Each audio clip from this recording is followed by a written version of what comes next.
Bismillahirrahmanirrahim. Assalamualaikum warahmatullahi wabarakatuh. Alhamdulillahirabbil alamin wassalatu wassalamu ala rasulihil amin Muhammadin wa ala alihi wa ashabihi ajmain wa man tabi'ahu bi ihsanin ila yaumiddin. Qala Allah Ta'ala fi kitabihil karim, a'udzu billahi minasyaitonir rajim. Rabbi syarah li sadari wa yassir li amri wahlul 'uqdatam min lisani yafqahu qawli, amma ba'd. Alhamdulillahirabbil alamin. Segala puji bagi Allah, Tuhan semesta alam. Pada video kali ini kita akan melanjutkan kembali pembelajaran kita tentang matan qatrun nada wa balas soda, ya. Yang mana matan qatrun nada wa balas soda ini di channel saya ini alhamdulillah, ya, dengan nikmat dan rahmat Allah Subhanahu wa taala, kemudian bantuan para subscriber, alhamdulillah video ini masih konsisten dari tahun 2021. Yang mana pada waktu itu di tahun 2021 saya itu membuat video qatrun nada ini hanya untuk mengisi kekosongan. Yang mana alhamdulillah video tersebut, ya, banyak sekali peminatnya. Maka dari itu semoga dengan berkelanjutannya video ini semakin bermanfaat bagi diri saya pribadi dan juga bagi masyarakat. Nah, di video yang ke-10, ya, pertemuan ke-10 sekarang, itu kita akan mempelajari tentang huruf, ya, mempelajari tentang al-huruf dan al-kalam. Yang mana di video yang kemarin kita telah selesai membahas tentang fi'il. Ya, telah selesai kita membahas fi'il. Dan di video kali ini, ya, dikarenakan pembahasannya ada dua, yaitu huruf dan kalam, di sini saya membagi pembahasannya. Pertama, kita akan membahas tentang pengertian huruf. Kemudian, apa saja yang tidak termasuk huruf, ya. Kemudian hukum huruf dan pengertian kalam dan tarkibnya atau susunan kalam. Nah, next. Nah, Imam Ibnu Hisham rahimahullah mengatakan, wa ammal harfu fayu'rafu bi an la yaqbala syai'an min alamatil ism wal fi'al. Dan adapun huruf, maka dia bisa diketahui, ya, dia bisa diketahui dengan tidak menerimanya, ya, tidak menerimanya alamat isim dan fi'il. Jadi huruf, ya, jadi huruf bisa diketahui ketika dia itu tidak bisa menerima alamat isim dan alamat fi'il, ya. Contohnya adalah hal dan bal, ya, seperti itu. Next. Nah, ya, hal dan bal itu tidak bisa menerima alamat isim. Alamat isim di matan qatrun nada itu ada tiga, yaitu alif lam, tanwin, dan isnad. Ya, nah, ketika kita mempelajari huruf, ya, huruf ini tidak bisa tidak menerima alamat isim. Kita tidak boleh mengatakan tentang hal tu, itu nggak boleh. Kita juga tidak boleh mengatakan halun, halan atau halin, nggak boleh. Dan juga kita tidak boleh mengatakan al-hal, nggak boleh. Ya, karena dia tidak menerima alamat isim. Begitu juga alamat fi'il. Alamat fi'il yang disebutkan di dalam qatrun nada itu hanya satu kalau tidak salah, ya, yaitu menerimanya taknis. Ya, jadi kita tidak mengatakan hal, itu tidak, ya, atau hal tu, itu juga nggak boleh, ya. Maka ketika ada satu kata yang tidak menerima alamat isim dan alamat fi'il, maka ketahuilah kata tersebut adalah huruf. Ya, di sini dicontohkan hal dan bal. Nah, next. Nah, kemudian jika kita ditanya, maka bagaimana kita mengetahui huruf? Ya, mengetahui huruf itu ada dua cara. Pertama dengan menghafal. Kemudian yang kedua, kita sering-sering membaca kitab-kitab para ulama. Ya, yang mana yang mana huruf ya, huruf itu yang paling terkenal diantaranya adalah huruf jar. Ya, huruf jar itu ada 9. Ada 9. Huruf jar ini ada beberapa macam ya. Akan tapi yang khusus untuk isim itu ada 9. Yaitu ya, min, ila, an, ala, fi, alba, alkaf, walam. Ya, sama satu lagi rubba. Ya, ini adalah huruf jar. Ya, ini adalah huruf jar. Dan huruf jar ini sebagaimana yang tadi saya katakan adalah yang termasuk yang terkenal ya di antara huruf. Nah, kemudian ya di antara kata-kata ya atau di antara al-kalimat al-harfiyah ya, huruf itu ada beberapa yang tidak termasuk dari huruf. Ya, yang mana beberapa kata ini itu bisa memasuki alamat isim. Ya, bisa memasuki alamat isim. Ya, apa saja kata-kata tersebut? Mari kita bahas ya. Mari kita bahas walaisa minhu walaisa minal harf, dan yang bukan dari huruf itu ada 4 kata.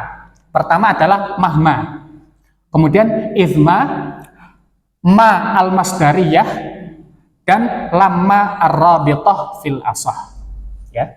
Jadi 4 kata ini ya, menurut pendapat yang paling kuat itu adalah huruf, bukan isim. Apakah kenyataannya seperti itu? Mari kita bahas satu persatu. X. Ya, ini adalah ringkasannya ya. Yang bukan dari huruf itu ada 4, yaitu mahma, izma, ma al-masdariyah, dan lamma rabithah. Nah, next. Kita bahas yang pertama, mahma. Ya, mahma itu adalah isim syarat, isim, bukan huruf. Ya, nanti insya Allah kita akan membahas ya. Asyarat ya, jumlah syartiyah itu memang ada 2, jumlah yang terdiri dari isim syarat dan harfu syarat. Akan tapi mahma itu termasuknya isim syarat yang jazim alal arjah. Ya, pendapat yang paling kuat tentang mahma itu adalah isim. Berarti ada 2 pendapat, mahma itu isim atau huruf. Akan tapi pendapat yang paling kuat itu adalah dia isim. Dalilnya apa? Dalilnya adalah firman Allah Subhanahu wa taala di dalam surat Al-A'raf, wa qalu mahma ta'tina bihi min ayatin litasharona biha fama nahnu laka bimu'minin. Ya, perhatikan huruf H ya. Perhatikan huruf H di ini ya. Ini huruf H ini. Huruf H itu kembalinya ke mahma. Ya. Dan kita tahu bahwasanya H atau dhamir itu isim. Dan dia kembalinya ke mahma, ya, kembalinya ke mahma, karena dhamir itu tidak kembali kecuali kepada isim, ya, dan mahma ini adalah isimnya, ya. Nah, maka mahma ini adalah isim syarat, kemudian fiil syaratnya itu ini, ta'ti, jawab syaratnya adalah fama nahnu laka bimu'minin. Ya, insya Allah ini akan kita bahas di pertemuan yang selanjutnya. Ya. Nah, next. Nah, untuk mahma itu sudah clear ya, bahwasanya mahma itu adalah isim. Nah, adapun izma, yaitu kata yang kedua, izma itu ada 2 pendapat. Ada 2 pendapat. Pendapat yang pertama adalah isim syarat. Pendapat yang pertama itu adalah isim syarat. Ya. Isim syarat ala ma rajjahahu al-musannif. Imam Ibnu Hisham Al-Ansari ya, di dalam kitabnya Syarah Qatrun Nada itu beliau mengelompokkan atau beliau memberi hukum izma ini adalah isim syarat. Isim bukan huruf. Ya, isim bukan huruf. Yang mana isim ini adalah pendapat yang dipilih oleh Imam Ibnu Hisham itu sendiri dan bermakna zaman dan bermakna waktu. Ya, maknanya adalah mata. Jadi ketika kita mengatakan izma takum akum.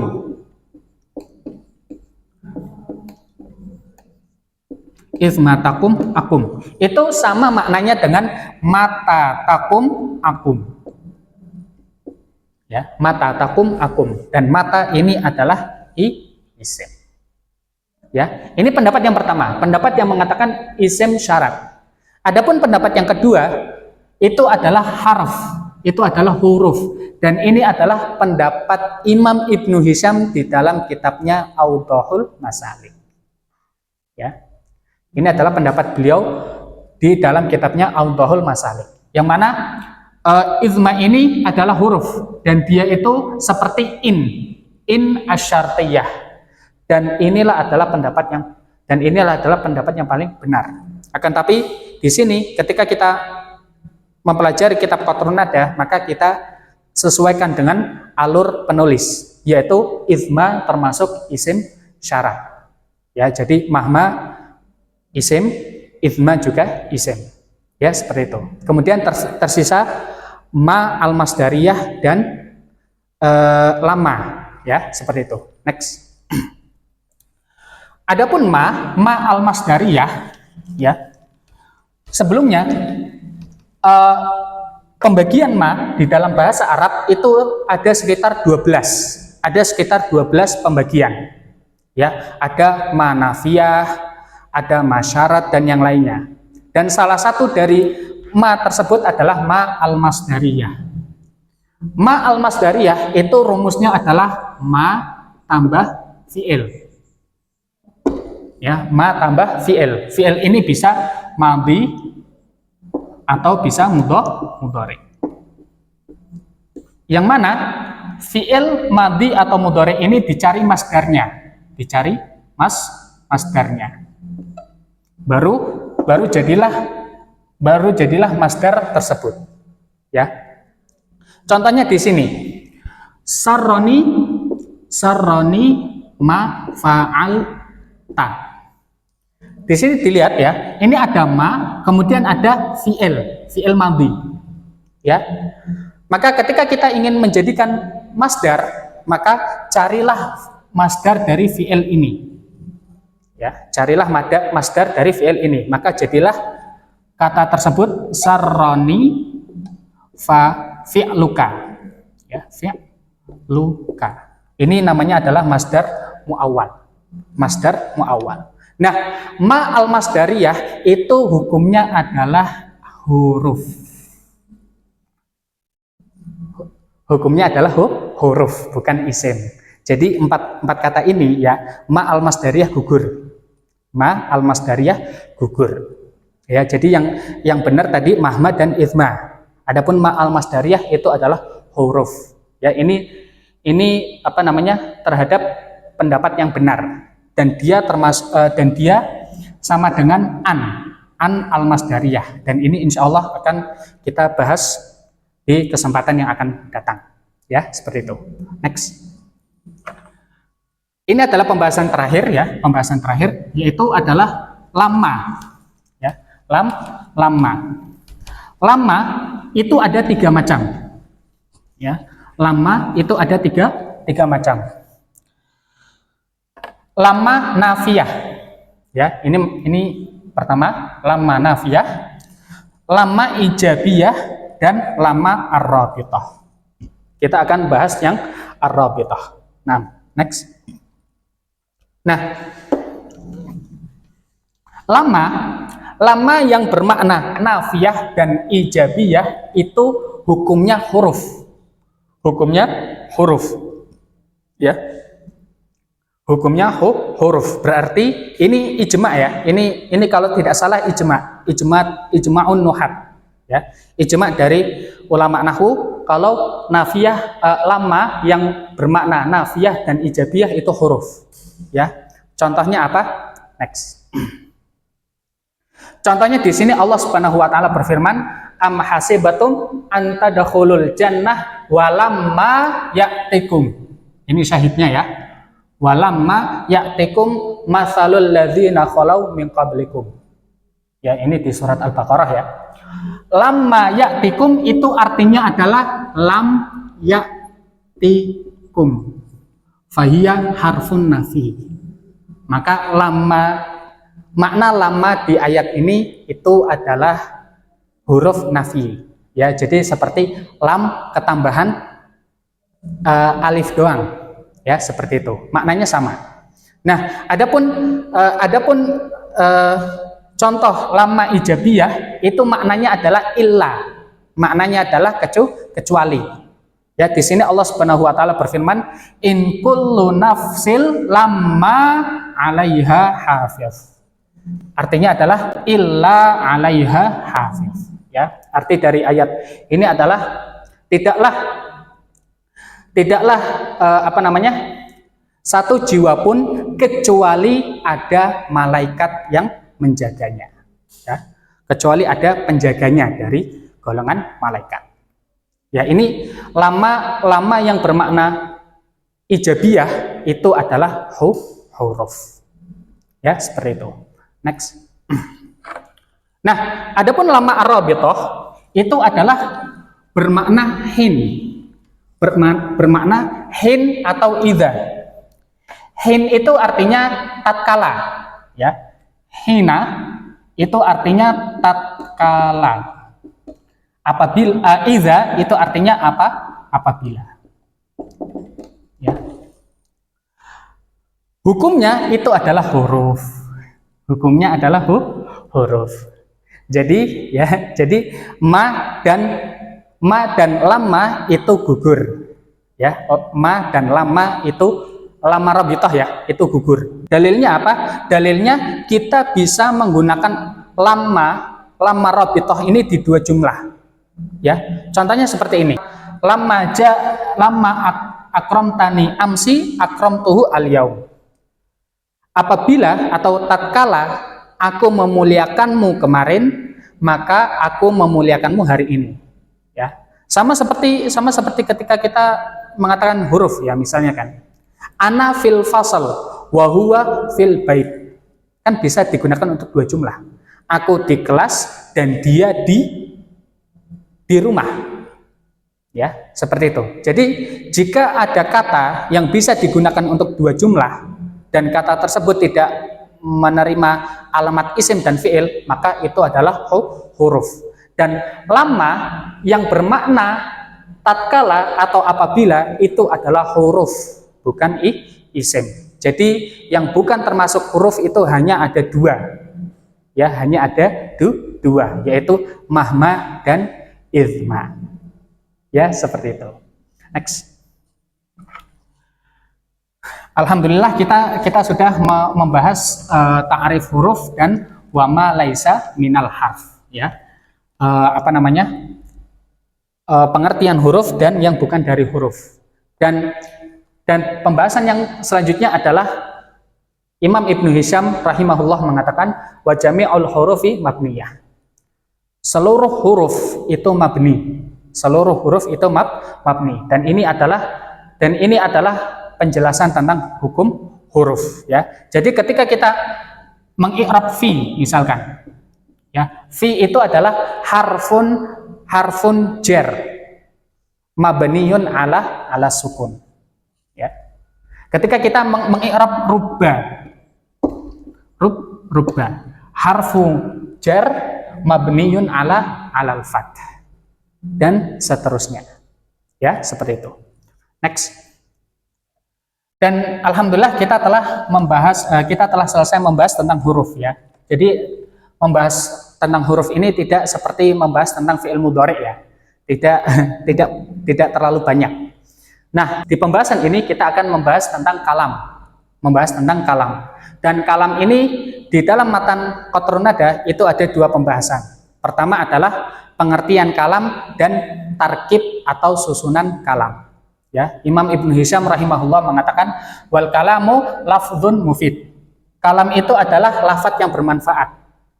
Wa aqallu i'tilafihi min ismain. Dan susunan yang paling sedikit dari kalam itu dari dua isim. Contohnya adalah Zaidun qaimun. Atau fi'il dan isim seperti qoma Zaidun. Next. Nah, ketika kita membaca kitab-kitab nahwu para ulama, saya bisa simpulkan ada beberapa ulama yang memulai pembahasannya itu langsung dengan kalam. Adapun Imam Ibnu Hisham rahimahullah itu menempuh jalan yang lain. Beliau menulis di dalam kitab Qatrun Nada, Syudzurul Dzahab, dan yang lainnya itu memulai pembahasannya dengan al-kalimah. Kenapa? Karena kalimah ini adalah juz'un, bagian dari kalam, ya. Ketika seseorang itu tidak memahami kalimah, tidak memahami kata-kata dalam bahasa Arab, maka dia akan susah menyusun kalam. Ya, seperti itu. Itu adalah alasan dari Imam Ibnu Hisham Al-Ansari rahimahullah. Ya, li'annaha juz'un. Karena kalimah atau kata itu adalah bagian dari kalam. Wal juz'u muqaddam 'alal kull. Dan bagian itu didahulukan. Ya, jadi pembahasan kalimah itu didahulukan. Nah, adapun di antara ulama yang memulai pembahasannya tentang kalam, maka alasannya adalah merapihkan kalam, untuk merapihkan bacaan kita, untuk merapihkan perkataan kita.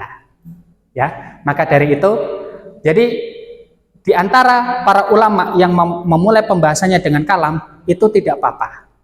Ya, itu tidak mengapa, karena itulah tujuan utama dari kita mempelajari ilmu nahwu, yaitu memperbaiki perkataan kita. Ya, seperti itu. Next. Nah, ini adalah pembahasan kalam ya, dan ini saya singkat aja.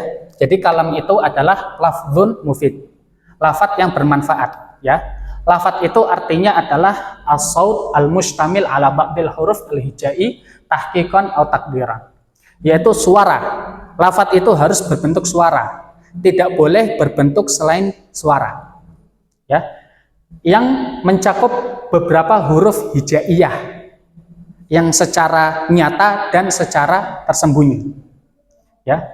Yang secara nyata yaitu kita mengatakan Zaid. Kita mengatakan Zaid itu adalah lafadz. Kita mengatakan kursi, kursiyun, kitabun, qalamun, dan yang lainnya itu termasuk lafadz. Karena kita mengucapkan kata tersebut, dan kata tersebut mengandung huruf-huruf hijaiyah. Ya. Nah, adapun yang termasuk dari kata yang tersembunyi yaitu seperti fi'il amr, uktub, tulislah, mengandung makna kamu, ya, mengandung makna kamu.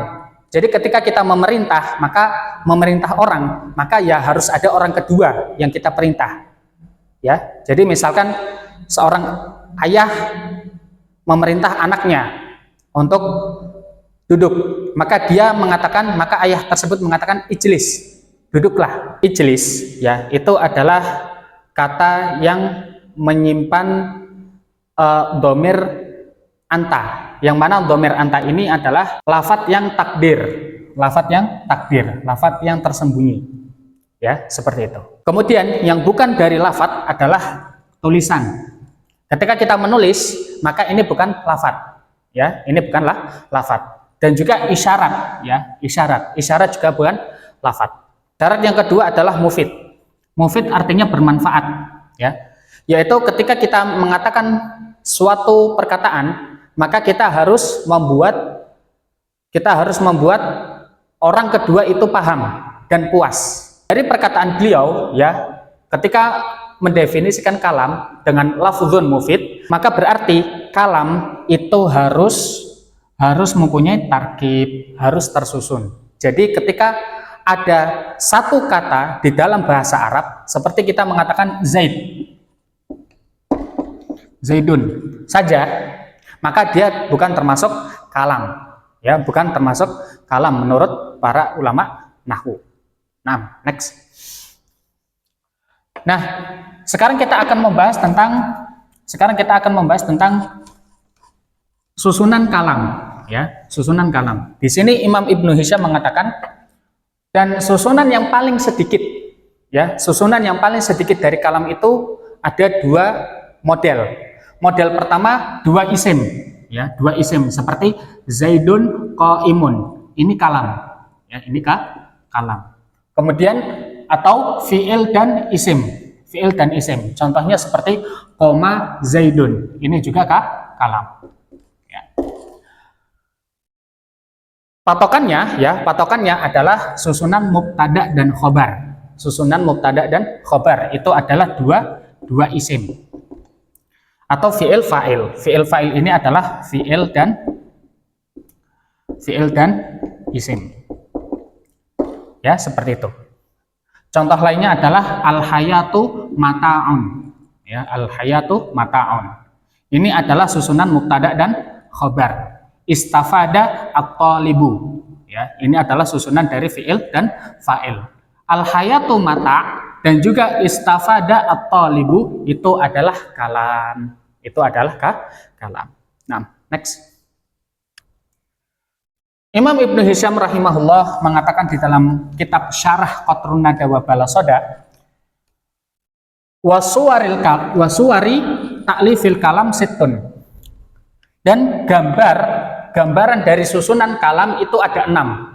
Ada 6. Ya, di sini disebutkan 6 model dari susunan kalam. Model yang pertama dan kedua sudah kita bahas ya, yaitu dua isim atau isim dan fiil. Kemudian yang ke model yang ketiga itu dua jumlah atau dua kalimat. Contohnya in qoma Zaidun, ini adalah jumlah pertama, jumlatul ula, ya. Al jumlatul ula, ini adalah jumlah pertama, kalimat pertama. Kuntu, ini adalah jumlah kedua. Ya, ini kalam. Contoh yang lain adalah ahlifu billah. Ini adalah jumlah pertama. La Zaidun qaimun. Artinya adalah ini ya, arti yang ini jika Zaid berdiri, aku berdiri. Ya, ini tersusun dari dua kalimat. Kalau arti yang kedua, ahlifu billah, aku bersumpah demi Allah, ya, aku bersumpah dengan nama Allah. Zaid berdiri. Nah, ini kan juga ada dua kalimat. Ya.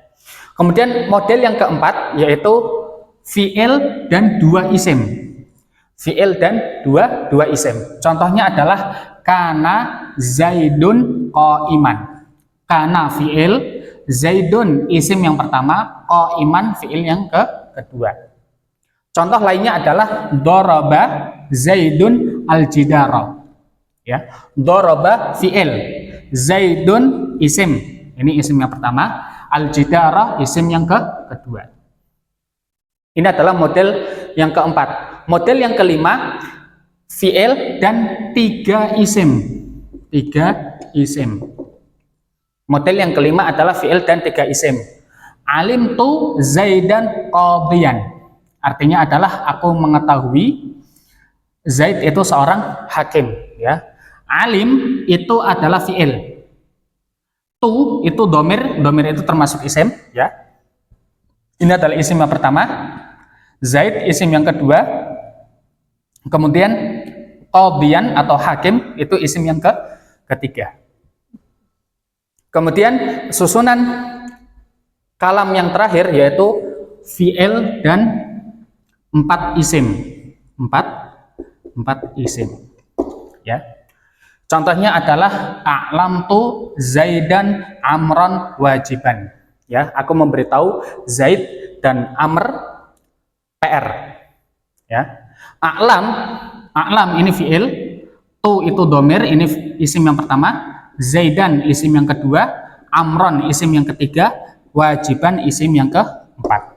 Ya, seperti itu. Jadi yang dibilang Imam Ibnu Hisham tadi ya, wa aqallu, yang paling sedikit dari susunan kalam itu dari isim, dua isim dan atau isim dan fiil. Ya, seperti itu. Adapun lengkapnya ya seperti ini ya, lengkapnya seperti ini. Nah, next. Ya, ini adalah pembahasan terakhir di video yang ke-10 ini ya, atau yang pertemuan yang ke-10. Alhamdulillah kita telah selesai membahas al-harf, huruf dan kalam. Ya, huruf dan kalam. Adapun video selanjutnya atau video yang ke-11 kita akan membahas i'rab. Ya, kita akan membahas i'rab. Tentunya kita di matan Qatrun Nada ini sudah membahas i'rab ya. Dari ikhtilaf fi'il madhi, dari berbeda pendapat dari fi'il madhi itu kita sudah membahas i'rab. Akan tapi di sini pembahasan i'rabnya itu mengenai tanda-tanda i'rab. Ya, tanda-tanda i'rab dan apa saja isim yang bisa di i'rab. Ya, seperti itu. Isim fi'il.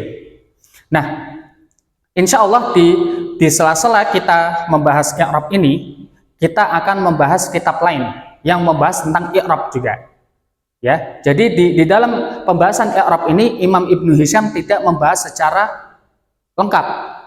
Ya, beliau membahas i'rab secara lengkap di kitabnya yang lain.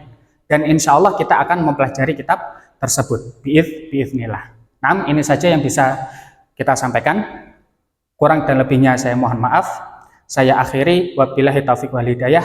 Subhanakallahumma wa bihamdika asyhadu alla ilaha illa anta astaghfiruka wa atubu ilaik. Assalamualaikum warahmatullahi wabarakatuh.